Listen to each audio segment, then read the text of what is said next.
은혜 받으실 하나님 말씀은 사무엘상 15장 22절 23절입니다.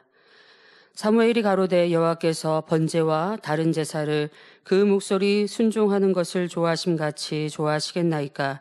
순종이 제사보다 낫고 듣는 것이 수양의 기름보다 나으니 이는 거역하는 것은 사술의 죄와 같고 완고한 것은 사신 우상에게 절하는 죄와 같음이라. 왕이 여호와의 말씀을 버렸으므로 여호와께서도 왕을 버려 왕이 되지 못하게 하셨나이다. 아멘. 임마누엘 성가대 찬양과 니시 오케스트라 연주 후 당회장님의 설교 지옥 13번째 말씀 듣겠습니다.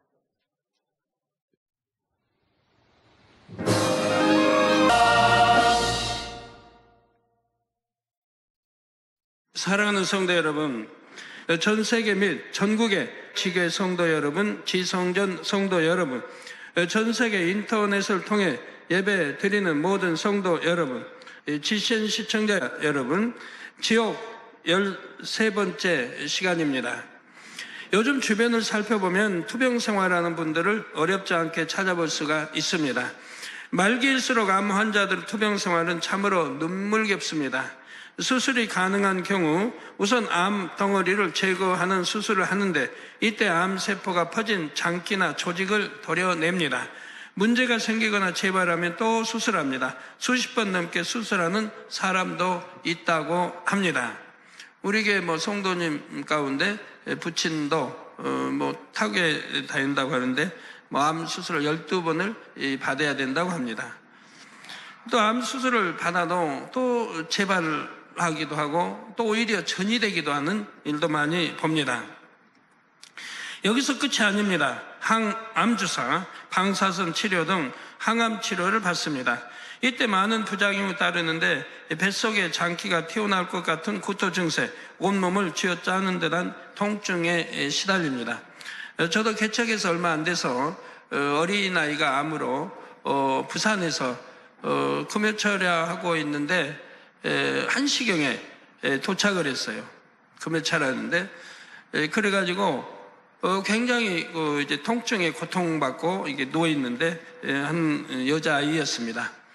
근데 이제 기도를 받고 이제 치료가 됐는데요. 배가 얼마나 부른지. 수술을 병원에서 했는데 배를 갈랐어요. 근데 속이 정말 암덩어리여가지고 수술을 하지 못하고 그냥 꼬매놨어요. 철사로만 꼬매놨어요. 이게 다 보일 정도로 배가. 그런 아이였는데 하루에 몰핀 주사를 몇 번씩 맞아야 되고 통증 때문에. 근데 그것도 기도받고 이제 치료가 돼서 그때 이제 참 하나님께 영광 돌린 적이 있습니다. 암 환자가 얼마나 고통받는지, 또 암 환자들 보면은 그냥 머리칼들이 막 빠지지 않습니까? 앙상한 나뭇가지처럼 온몸이 비쩍 마르고 머리카락이 뭉텅 빠지기도 합니다. 의학적 치료가 불가능해서 더 이상 손을 쓸 수조차 없는 중증 환자들은 진통제를 맞으며 죽음의 순간을 기다립니다. 암뿐만이 아니라 이 세상에는 참으로 무서운 병이 많습니다. 여러분이 잘 아시는 당뇨병의 경우 중증 환자들은 머리끝부터 발끝까지 온몸이 합병증으로 성한 곳이 없습니다. 심한 경우 실명하기도 하고 썩어 들어가는 다리를 절단하기도 합니다. 완치되지 않을 뿐더러 병이 계속 진행되기 때문에 평생 긴장과 고통 속에 살아야 합니다. 먹고 싶은 대로 마음껏 먹을 수도 없고 매일매일 주사를 맞거나 약을 먹어야 합니다. 병원을 내 집 드나들듯이 드나듭니다. 그러다 보면 가족들의 삶까지 정서적으로나 경제적으로나 피폐해지지요. 현대의 흑사병이라 불리는 에이즈 경우 면역력이 떨어져서 각종 세균, 바이러스에 쉽게 감염됩니다. 그러면 온몸이 염증과 종양투성이가 되지요. 마치 온몸이 벌레 먹은 듯한 끔찍한 모습으로 죽음을 기다릴 수밖에 없습니다. 성경에 문둥병이라 나오는 나병의 경우 만약 손이나 발 등 어떤 부위에 상처를 입어 곰기라도 하면 손발이 뭉텅 떨어져 나가기도 합니다. 사건 사고 많은 오늘날 교통사고나 산재 등으로 팔다리를 잃은 사람들도 많지요. 심한 화상으로 전신이 일그러지는 경우도 있고요. 또 화상의 고통은 얼마나 참 끔찍합니까? 이런 질병이나 사고로 어떤 사람들은 하루하루 통증으로 인해 제대로 먹을 수도 없고 잠을 잘 수도 없습니다.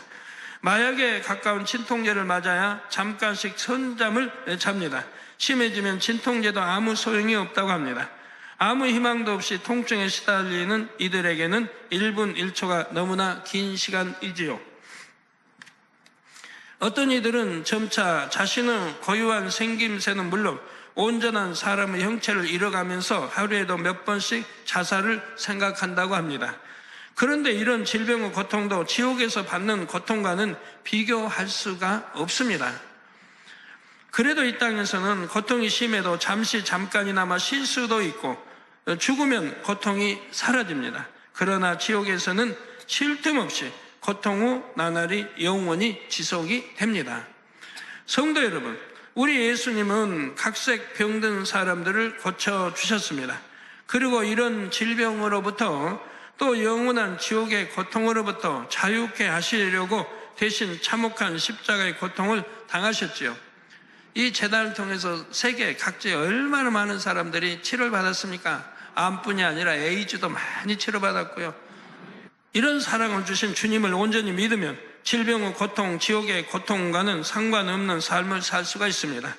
여러분 모두가 이처럼 주 안에서 복된 삶을 사시기를 주님의 이름으로 축원합니다. 사랑하는 성도 여러분, 지난 시간에는 3단계 형벌을 받는 인물 중 빌라도에 대해 말씀드렸습니다. 빌라도는 예수님을 채찍질하고 십자가에 못 박게 내어준 대가로 아랫 음부에서 채찍질 당하고 있습니다. 그의 이름이 불릴 때마다 무자비한 지옥 사자가 섬뜩한 채찍을 휘두르지요. 이때 빌라도는 고통을 호소할 수도 없습니다. 예수님에게 십자가 처형을 언도한 그의 혀는 저주를 받아 뽑혀버렸기 때문입니다. 이스라엘의 초대 왕인 사울도 3단계 형벌을 받은 인물 중에 하나입니다. 그는 날카로운 창에 배가 꿰뚫린 상태로 매달려 있습니다. 창날이 날카로울 뿐 아니라 창에는 뾰족뾰족하고 예리한 송곳이 촘촘하게 박혀 있지요. 사람이 그냥 허공에 매달려 있어도 힘든데 창에 꿰어진 채 달려 있다면 어떨까요? 날카로운 창에 찔린 고통과 함께 체중 때문에 몸이 아래로 처지면서 상처가 찢어지는 고통을 받습니다. 창이 관통한 복부는 창에 박힌 예리한 칼날, 송곳 같은 것에 의해 헤집어져서 피부 속의 근육, 뼈, 내장이 다 들여다 보입니다. 이 창은 어떻게 잡아 뺄 수도 없고 빼려고 해봐야 빠지지도 않습니다. 오직 지옥사자만 이 창을 움직일 수 있는데 징그러운 짐승의 탈을 쓴 지옥사자가 때를 따라 다가와서 창을 돌립니다. 그러면 창날과 창에 붙은 흉기가 같이 회전하면서 온 뱃속을 더욱 심하게 헤집어 놓지요. 지옥사자는 영원히 고통스러워하는 모습을 즐깁니다. 그러니 좌로 우로 이리저리 얼마나 세게 돌리겠습니까? 이렇게 돌리면 폐와 위, 심장과 창자 등 뱃속의 장기들이 다 파열이 되지요. 그런데 이렇게 뱃속이 찢겨져 걸레처럼 너덜너덜해져도 금세 상처가 회복됩니다. 그러면 다시 지옥사자가 다가와서 창날을 돌리지요. 성도 여러분, 사울은 어떻게 해서 아랫음부에 떨어지고만 것일까요? 왜 이런 참혹한 형벌을 받고 있을까요? 여러분은 사울 하면 보통 어떤 모습이 떠오르시는지요? 아마도 다윗을 죽이기에 혈안이 되어 다윗을 뒤쫓던 모습이 떠오르실 것입니다. 저는 사울 하면 교만한 모습이 먼저 떠오르더라고요. 얼마나 어떤 하나님 앞에 교만했는지. 다윗은 하나님께 사랑받는 사람이었습니다. 또한 사울을 대신하여 왕이 될 사람으로 기름 부음 받은 인물이었습니다. 이런 다윗을 죽이려 했다는 것은 사울의 마음이 그만큼 교만했음을 말해 주지요. 그런데 시간을 거슬러 올라가 보면 사울이 처음부터 그런 것은 아니었음을 알 수가 있습니다. 왕위에 오를 때만 해도 사울은 하나님 앞에 겸손한 사람이었습니다. 하나님께서 사울을 이스라엘 왕으로 지목하시자 사무엘은 사울에게 다음과 같이 말합니다. 사무엘상 9장 20절에 온 이스라엘을 사모하는 자가 누구냐? 너와 네 아비의 온 집이 아니냐? 그러자 사울은 이어지는 21절에 나온 대로 나는 이스라엘 지파의 가장 작은 지파, 그건 맞습니다. 가장 작은 지파입니다. 지파 베냐민 사람이 아니오며 나의 가족은 베냐민 지파 모든 가족 중에 가장 미약하지 아니하나이까? 당신이 어찌하여 내게 이같이 말씀하시나이까? 하고 겸손하게 대답합니다. 백성이 모인 공개 석상에서 왕이 될 사람을 제비 뽑자 과연 하나님이 말씀하신 대로 기스의 아들 사울이 뽑혀 나왔지요. 그런데 이때 웬일인지 사울이 보이지 않습니다. 이에 사람들이 여호와께 묻자 그가 행구 사이에 숨었느니라 하고 알려주셨지요. 행구는 당시 사람들이 여행할 때 메고 다니던 짐 보따리입니다. 이렇게 수줍어하는 사울이었습니다. 이렇게 사울이 왕으로 지목되자 어떤 비류는 사울이 어떻게 우리를 구원하겠느냐 하며 멸시했지만 사울은 잠잠했지요. 자존심 상해하거나 감정을 품지 않았습니다. 얼마 후 길르앗 야베스 지역에 암몬이 쳐들어오자 사울은 나라를 위해 싸웁니다. 백성을 사랑하는 마음으로 하나님을 의지하여 암몬을 물리치고 백성을 위기에서 구하지요. 하나님께서는 이런 사울을 붙들어 주셨고 그 후로도 승승장구에 나갑니다. 하나님께서는 사울의 이런 마음을 크게 보시고 기름 부어 왕으로 세우셨던 것입니다. 그런데 점점 이 처음 마음이 변질됩니다. 마음이 변질돼도 더 좋게 아름답게 선으로 이렇게 변질돼야 되는데 이게 반대로 변질되면 안 되죠.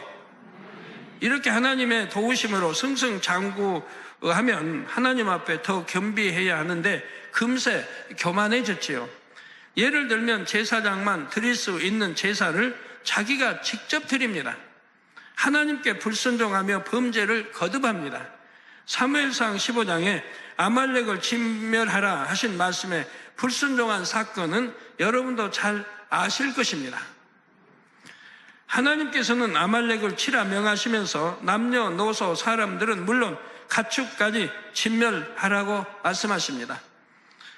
이는 이미 출애굽 당시에 정해진 일이었습니다. 출애굽기 17장 14절 후반절에 보면 하나님께서 내가 아말렉을 도말하여 천하에서 기어감이 없게 하리라 하고 심판을 선포하셨음을 알 수가 있습니다.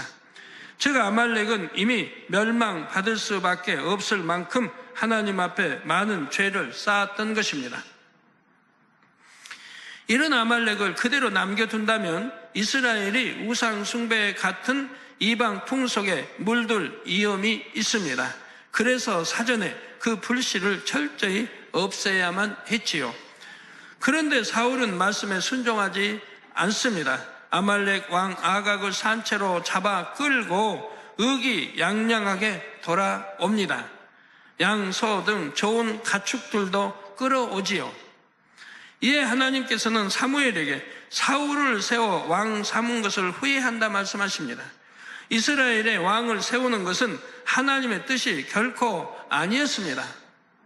하나님의 백성 이스라엘이 오직 하나님만 의지하기를 바라셨지요. 그러나 백성들은 자신들을 보호해주고 나라를 다스릴 왕을 계속 요구했습니다. 이런 백성들의 간청 때문에 하나님께서는 그래도 백성 중에 가장 준수한 사울을 왕으로 세워주셨습니다. 여러분이 의문이 날 수도 있겠어요. 왜 꼭 사울을 세웠을까? 그러나 하나님은 현재를 보십니다. 그 당시에는 가장 그래도 합당한 인물이었다 이 말입니다. 그러나 하나님이 원하셔서 왕을 세운 것은 아니요, 백성들이 원한 것이라 이 말입니다. 저는 그런 일을 참 많이 겪어봐요. 하나님 명하시고 하나님 뜻이라면 그냥 형통한데 사람의 생각에 의해서 일들이 진행되는 것들이 자주 있습니다. 그런 거는 불통이 많이 있는 걸 보게 돼요. 주의 일꾼들이 이제 연단보다도 그런 걸 많이 체험해서 이제 알아요. 이건 사람의 생각을 우리가 이렇게 했더니 이렇게 불통했다. 그거 알게 됩니다. 또 이런 사울이 하나님을 쫓지 않고 명을 따르지 않으니 마음이 아프셨지요. 이런 하나님의 마음을 잘 알기에 사무엘은 근심하여 온 밤을 여호와께 부르짖습니다. 그리고 사울에게 나아가 안타깝게 말합니다.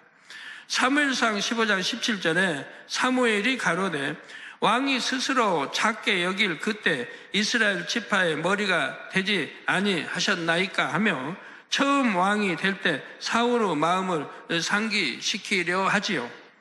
그리고 사울이 무엇을 잘못했는지 하나님의 뜻이 무엇인지 조목조목 설명해 줍니다. 여러분이 이 말씀 들으시면서요, 사울은 왜 그렇게 했을까? 라고 하지 마시고 나도 왜 사울처럼 그렇게 행동할까? 를 좀 생각해 보세요. 자기를 좀 발견할 수 있기를 바라요. 나는 말씀대로 기도도 하고 열심히 사는데요. 하지 마시고 사울처럼 나도 하지 않는가를 깨우쳐 보시기 바라요. 하나님 말씀이 동으로 가라 하는데 서로 가면 하나님을 무시하는 겁니다. 불순종하고 무시하는 거예요. 하나님 말씀을 짓밟는 거예요. 순종하지 않을 때. 그래서 얼마나 많이 하나님이 경고도 하시고 늘 단에서 선포하십니까? 말씀대로 살아라. 빛 가운데 살아라. 사망에 이르는 육체를 하지 말라. 해도 여전히 하는 사람은 사울보다 더 하는 거죠. 사무엘상 15장 22절에서 23절에 사무엘이 가로되 여호와께서 번제와 다른 제사를 그 목소리 순종하는 것을 좋아하심같이 좋아하시겠나이까? 순종이 제사보다 낫고 듣는 것이 수양의 기름보다 나으니 이는 거역하는 것은 사수로 죄와 같고 완고한 것은 사신 우상에게 절하는 죄와 같음이라. 이게 내가 완고하다. 완고하기 때문에 순종하지 않는 거예요. 말씀대로 살지 않고 더 자기 생각에 맞춰 살려고 하고 자기 생각과 의가 옳은 줄 알고. 그러면 이렇게 완고한 것은 사신 우상에게 절하는 죄와 같다 이 말입니다. 또 거역하는 것은 사수로 죄와 같다 이 말입니다. 왕이 여호와의 말씀을 버렸으므로 여호와께서도 왕을 버려 왕이 되지 못하게 하셨나이다. 즉 하나님이 먼저 버리신 법은 없어요. 사람 편에서 버린 거죠. 그래서 왕이 여호와의 말씀을 버렸다. 여호와의 말씀을 버렸다는 뭐예요? 하나님을 버렸다는 건 똑같아요. 왜? 말씀은 곧 하나님이기 때문에 하나님 말씀을 순종하지 않으면 하나님 말씀에 순종하지 않으면 곧 하나님께 순종하지 않은 것과 동일한 것이고 말씀을 버렸다, 지키지 않고 순종하지 않으면 버렸다, 즉 하나님을 버렸다는 것과 똑같은 거예요. 말씀은 하나님입니다. 그러자 사울은 회개하는 듯 했습니다. 내가 범죄하였나이다 하고 시인했지요. 그런데 이어지는 말을 보니 그게 아니었습니다. 사무엘상 15장 24절 후반절에 내가 여호와의 명령과 당신의 말씀을 어긴 것은 내가 백성을 두려워하여 그 말을 청종하였음이니이다 하고 자신의 과실을 백성 탓으로 돌립니다. 언제 백성이 그렇게 하라고 시켰습니까? 그렇게 해도 왕이 하나님 말씀을 순종한다면 는 하나님 말씀이 다 죽이라고 했으니까 죽여야 된다 했으면 될 걸 가지고 이제 오히려 백성의 탓으로 돌리고 있다 이 말입니다. 교만에다가 얼마나 비겁하고 거짓말하며 다 포함되어 있죠. 한술 더 떠서 사무엘에게 이런 요구까지 합니다. 사무엘상 15장 30절에 내가 범죄하였을지라도 청하옵나니 내 백성의 장로들의 앞과 이스라엘의 앞에서 나를 높이사 나와 함께 돌아가서 나로 당신의 하나님 여호와께 경배하게 하소서 했지요. 자신이 잘못한 것은 인정하지만 그래도 백성 앞에서 왕으로서 체면을 차리게 해달라는 것입니다. 사무엘은 이런 사울의 모습을 볼 때마다 너무나 안타깝고 슬펐습니다. 이 사건 이후로 죽을 때까지 사무엘은 다시 사울을 보지 않지요. 사무엘의 권면을 누차 듣지 않는 사울은 결국 버림받고 말았습니다. 성도 여러분, 만약 어떤 과실이 있어서 누군가에게 권면이나 지적을 받는다면 어떻게 반응해야 하겠습니까? 곧바로 자신의 잘못을 인정해야 합니다. 변명하며 과실을 숨기려 해서는 안 되지요. 속히 돌이켜 회개에 합당한 열매를 맺어야 합니다. 그래야 하나님께서도 용서해 주실 수 있고 돌이켜 생명의 길로 갈 수가 있지요. 사울이 죄를 지적받았을 때 그때라도 회개하고 돌이켰다면 사울의 운명은 바뀌었을 것입니다. 그러나 사울은 변명하고 나무 탓만 했습니다. 하나님 앞에 겸비해야 하지만 여전히 명예에 눈멀어 왕으로서 백성에게 높임 받으려고만 했지요. 자신이 잘나서 왕이 된 것이 아니라 하나님께서 왕으로 세워주셨다는 사실을 망각한 것입니다. 사울은 점점 더 명예, 권세를 지키기에 급급하여 눈이 어두워져 갔습니다. 이제는 하나님께 기름 부음 받은 다윗을 대적하기에 이릅니다. 사울은 다윗이 블레셋의 거대한 장수 골리앗을 물리치고 더 보내는 곳마다 지혜롭게 행하자 그의 자질을 인정하고 군대의 머리로 세웁니다. 그런데 어느 날 여인들이 사울을 죽인 자는 천천히요 다윗은 만만이로다 하고 노래합니다. 이때부터 사울의 심기가 불편해집니다. 왕자를 위협하는 자라 하며 다윗을 주목하지요. 그러나 다윗에게는 어떤 욕심도 없었습니다. 오직 나라와 백성을 위해 충성할 뿐이었지요. 이런 다윗의 활약으로 이스라엘은 나라적인 큰 위기를 여러 차례 모면했습니다. 다윗은 나라와 백성 그리고 사울 왕을 위해 생명도 바칠 수 있는 마음이었지요. 사울은 한 나라의 왕으로서 이런 다윗에게 고마워해야 마땅합니다. 그런데도 자신의 탐욕과 시기심 때문에 오히려 다윗을 일평생 원수로 여기며 죽이려고 했습니다. 심지어 다윗을 도와주었다는 이유로 높당에 거하는 하나님의 제사장들을 85명이나 살해하고 성읍을 진멸하다시피 합니다. 오늘날 하나님의 종들을 이렇게 85명이나 죽여버렸다 이 말이에요. 그니 얼마나 이전에 겸손했던 자가 이제는 이렇게 교만해져 버렸습니까? 그리고 하나님의 종들에게 살해하니 이건 하나님을 아주 크게 대적하는 일이지요. 이는 하나님을 정면으로 대적하는 것이나 다름없지요. 이렇게 하나님의 사람을 대적하는 것은 하나님을 대적하는 것입니다. 하나님께서는 이를 결코 용납하지 않으십니다. 반드시 계수하시지요. 그런데 하나님께서는 왜 사울이 계속 불순종하고 악을 행하는데도 사울을 당장 멸하지 않으셨을까요? 이는 사울의 핍박을 통해 다윗이 연단받아 정금같이 나올 것을 아셨기에 참고 기다리신 것이었습니다. 즉, 양 키우는 사람들 양 사이에 염소를 두는 것과 같은 것입니다. 염소는 뿔이 있고 양은 뿔이 없는데 이게 염소가 뿔로 또 힘도 세고 양들을 들이받고 막 하면 염소는 참 귀찮을 일 아니에요? 두렵기도 하고 굉장히 귀찮죠. 양은 너무 순한데 염소가 그냥 들이받고 다니면 얼마나 힘들고 귀찮은 일이에요. 그래도 목동은 그걸 둔다 이 말입니다. 왜? 양들을 오히려 양들의 유익이 되니까 두는 거예요.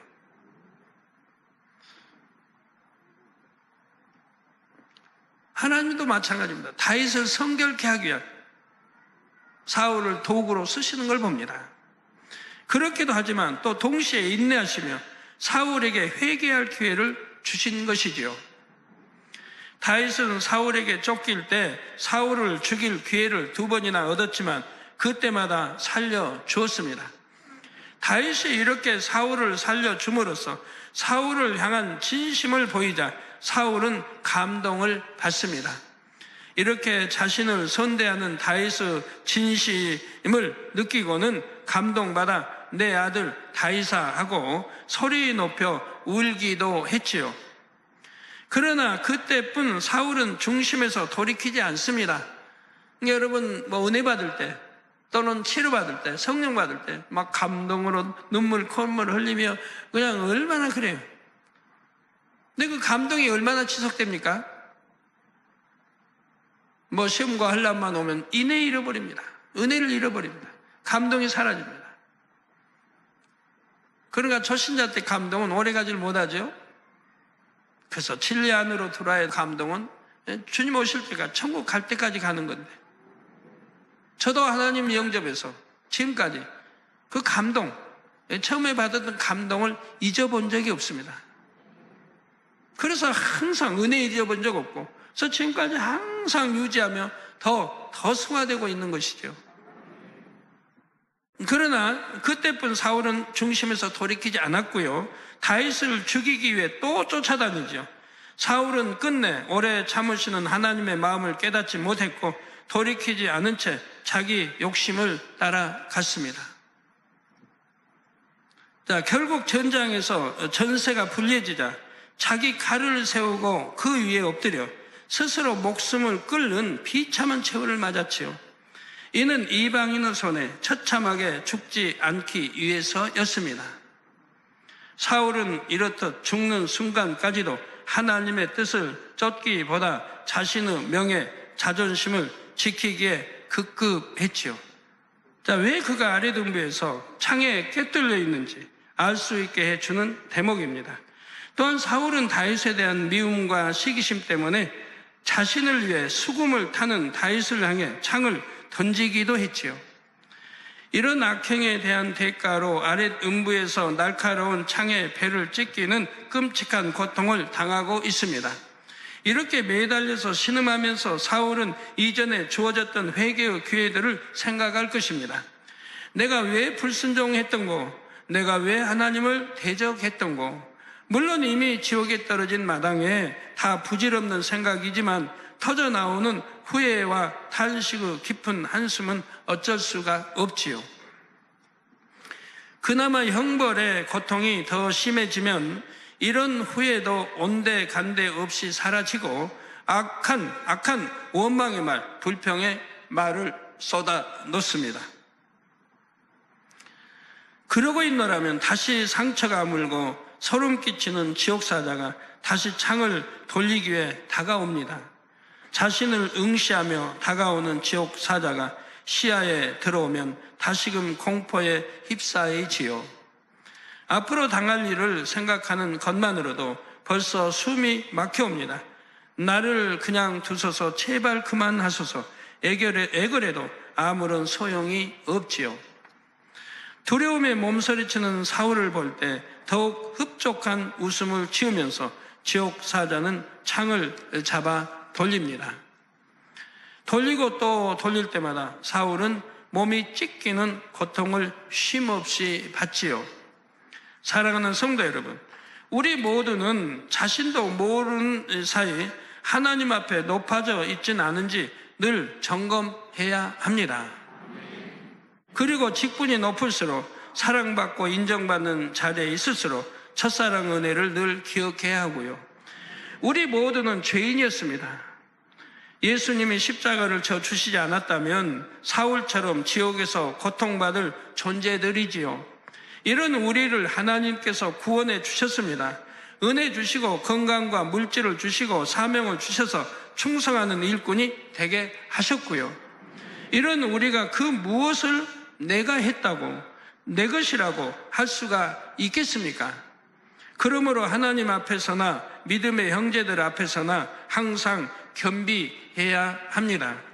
섬김 받으려는 마음이 있어서는 결코 안 되지요. 마음에 할례하여 교만, 명예, 권세, 물질에 대한 탐심 등 정욕을 철저히 벗어버려야 합니다. 만약 조금이라도 이런 비진리의 행함이 나왔다면 곧바로 회개해야 합니다. 그래서 겸비한 사람도 세상에 보면 직위가 높아지고 권세를 잡고 하면 겸비함이 사라지고 오히려 교만해지는 거 봐요. 회사에서 말단이 있었던 굉장히 겸비하고 상사가 굉장히 엄하고 무서우면 굉장히 낮추면서 이렇게 된 사람이 그 사람이 머리가 돼봐요. 그런데 얼마나 교만하고 이렇게 바뀌는지요. 그날 우리는 주 안에서 진리 안에서는 만약에 집사가 장로가 됐어요. 그럼 집사 때는 그냥 뭐 좀 아래라면 좀 청년 누구 좀 이것 좀 해주고 이거 좀 이렇게 했더라도 장로가 되면 이제는 바뀌어야 돼요. 이제 겸손으로 오히려 겸비해지고 바뀌어야 돼요. 아유 청년 씨, 나 좀 이거 좀 도와주세요. 이렇게 바뀌어야 되는 거예요. 우리 전도사님 때 혹여 신학생 때 혹여 그냥 뭐 아무에게나 반말하고 좀 그럴 처지 뭐 이렇게 했더라도 전도사가 되면 또 바뀌어야 되죠. 그리고 이제 주의적 목사가 됐다면 진짜 낮아지고 겸비한 자리로 들어가야죠. 뭐 반말하고 그러지 말고 겸비하게 높여주고 이렇게 바뀌어야 됩니다. 최종이 됐으면 오히려 높아질수록 더 낮아지고 겸비해야 하는 것이라 이 말입니다. 나는 이제 목사가 됐다. 난 장로가 됐다. 라고 어깨에 힘주면 안 되고, 근데 풀없이 축 처지라는 건 아니지만 어깨에 힘은 주지 마시고 더 겸비해지시면 오히려 사랑을 받습니다. 존경을 받습니다.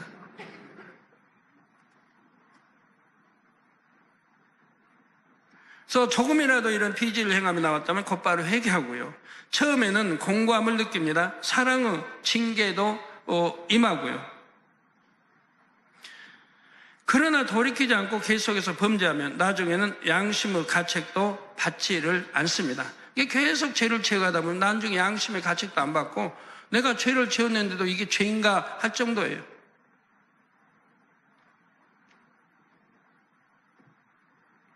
하나님께 사랑받는 종이나 일꾼을 시기하여 모함하고 해방하기도 하고 교회 안에 당을 짓고 분리하기도 합니다.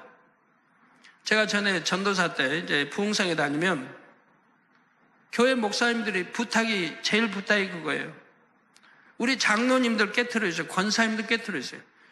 단에서 그냥 목사님 설교만 나가면 그냥 꾸벅꾸벅으로 잠으로 빠진다는 거예요.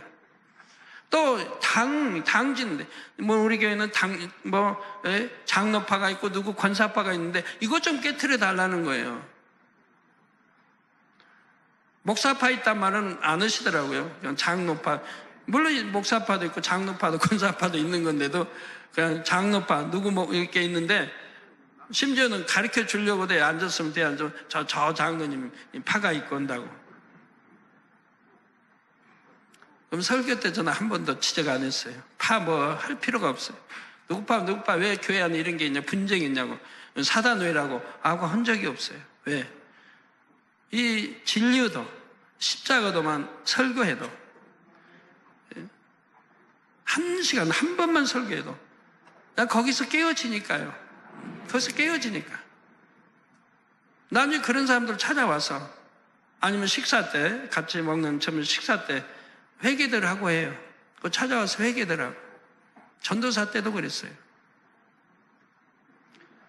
이 교회마다 다는 아니어도 그렇게 당이 있는 거예요. 서로 당을 짓고 살아요. 그런 게 절대로 교회 안에서는 무리 짓는 게 아니에요. 어떤 목사도 어느 장로도 어느 누구도 나를 따르게 하고 이렇게 무리 짓는 그런 일이 있어서는 안 되는 거예요. 그럼 사단회가 벌어져요. 그리고 저희는 뭐 당회장파 있어서도 안 되고 오직 누구 파?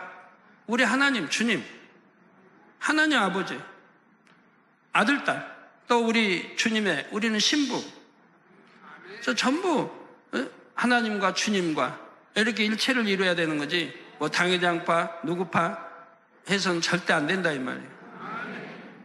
사울왕은 바로 이런 사람들의 표본이라는 사실입니다. 사울의 결말을 교훈 삼아서 결코 이런 길을 걸어서는 안 되죠. 나라에도 보면 참 뭐 이게 파가 문제 아니에요. 우리나라도 보면 뭐 노론, 서론, 뭐 남인, 뭐 북인인가 하여튼 그냥 4대 당파에서 그렇게 싸우는 그냥 수백 년을 이렇게 싸워왔잖아요. 조선왕조 처음부터 그랬고 왕자파 누구파에서 또